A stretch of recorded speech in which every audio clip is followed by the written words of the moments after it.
Ассалаумағалейкум құрметті футбол сүйер қауым, сіздермен бірге нағыз футбол арнасы. Футболдан алып қарасақ, Қазақстан ұлттық құрамамыз ауыз толтырып айтарлықтай аса мықты емес. Оған бір ғана FIFA рейтингісіндегі кесте дәлел. FIFA рейтингісінде біздің құрама Эстония, Тәжікстан, Беларусь деген секілді ұлттық құрамалардан артта қалып, бақандай 124-ші орында келеді.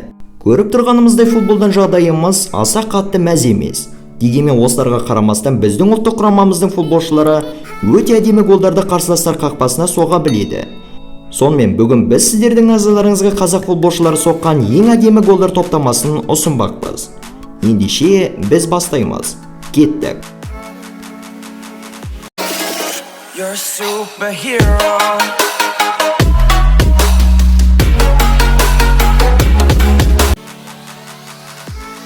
Біздің бүгінгі топтамамызда Түркия құрамасының қақпасына әдемі голды тоғыта соққан Ұлан Қонысбаевтың гол алады. Футболдан 2012 жылғы Еуропа чемпионатына іріктеу ойын аясында Қазақстан Түркия құрамасымен жолыққан болатын. Ойынның 55-ші минутында Ұлан Қонысбаев түріктер қақпасына алыстан бағыттаған соққысымен әдемі голды соғып кетті. Осы ойында 1-2 есебімен Қазақстан жеңіліске ұшырады. Бірақ сонда да соғған гол әдемі болды ғой. Келісесіздер ме?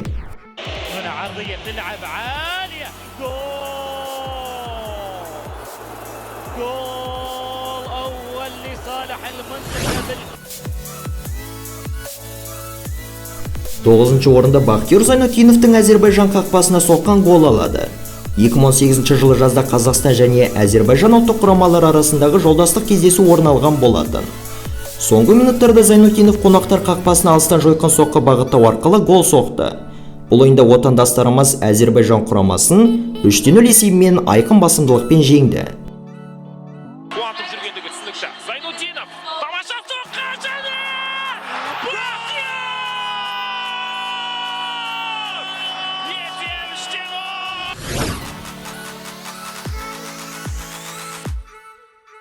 Ал 8-ші орынға өткенде ғана Украина құрамасымен болған ойында Сергжан Мужиковтың соққан голы жайғасады. Әдемі шабуыл орын алып ойынның 59-ші минутында Сергжан Мужиков украиндар қақпасына әдемі голды соға білді. Өздеріңіз жақсы білетіндей сол ойында отандастарымыз жарап, Украина құрамасымен қонақта 1-1 есебімен тең ойнаған болатын.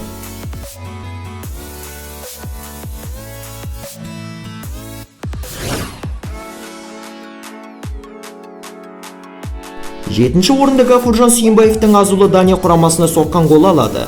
Ойынның 17-ші минутында Сүйінбаев Эриксен бастаған Данияның қақпасына алыстан жерлете соққы бағыттап, айтарлықтай әдемі голды соқты. Сүйінбаев соққан гол таблодағы есепті 1-1-ге теңестірген болатын.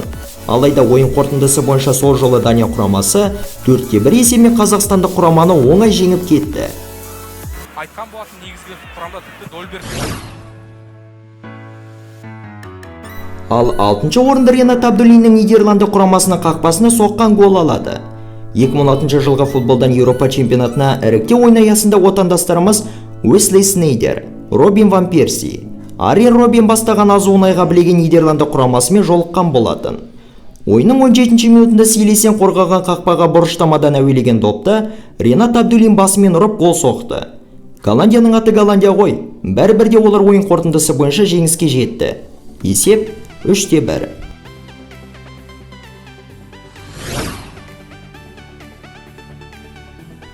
Бесінші орынға Дмитрий Шамконың Ирландия құрамасының қақпасына соққан голы жайғасады. 2014 жылы Бразилияда өткен әлем чемпионатының іріктеу ойын аясында өткен бұл кездесуде отандастарымыз Ирландия құрамасының 1-3 есебімен ұтылған болатын. Алайда ойынның 13-ші минутында Шамконың алыстан бағыттаған жойқын соққысы әдемі голға айналды.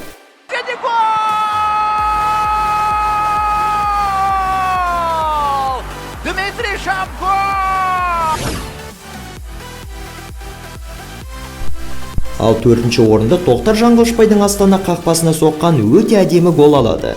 Тоқтар Жаңғылышбайдың бұл голы 2019 жылғы Қазақстан чемпионатының 5-ші туры аясында өткен Астана мен Ордабасы арасындағы кездесуде соғылды. Ойынның 44-ші минутында Тоқтар допты әдемі тосып алып, өз голын шеберлікпен соқты. Оның соққан бұл голы көптеген танымал әлеуметтік желілерде вирустай таралып, талай көрсетілгені рас. Заброс на Жаңғылышбая. Удар по гол! Тоқтар Жаңғылбаев. Блестящий гол. Посмотрите, как он спокойненько принял мяч, обработал, тут же пробил в касание прямо. Смотрим, где повтор.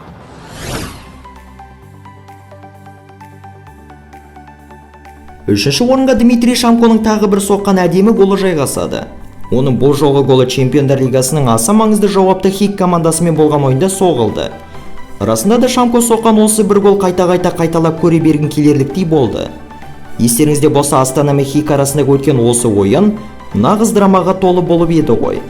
Астана командасы тарапынан керемет фантастикалық естен кетпес камбэкті көрген едік. Жылдам шабуыл Астананың доктор ода қазір Кабананга керегі! Гол! Астана! 3-2!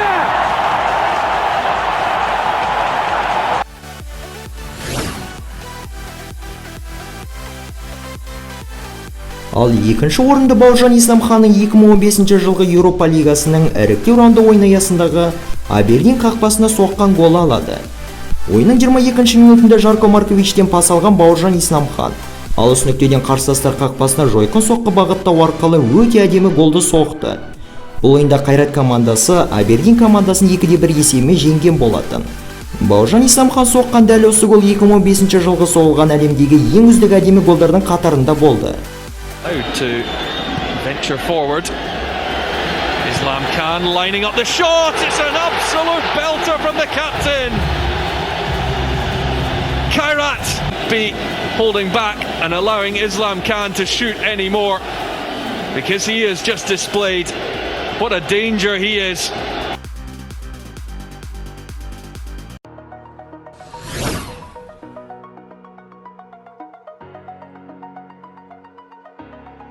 Сонымен бірінші орынды әрине Айбол Әбікеннің алаңның қақ ортасынан Албания құрамасының қақпасына соққан гол алады. Өткен 2020 жылы Ұлттар лигасы аясында қазақстандық құрама сырт алаңда Албаниямен жолыққан болатын. Ойын қорытындысы бойынша 1-3 есебімен жеңіліс тіркелді. Алайда ойынның 24 минутында алаңның дәл ортасынан қарсылас қақпасын тура көздеген Айбол Әбікеннің голы расында да өте әдемі соғылды.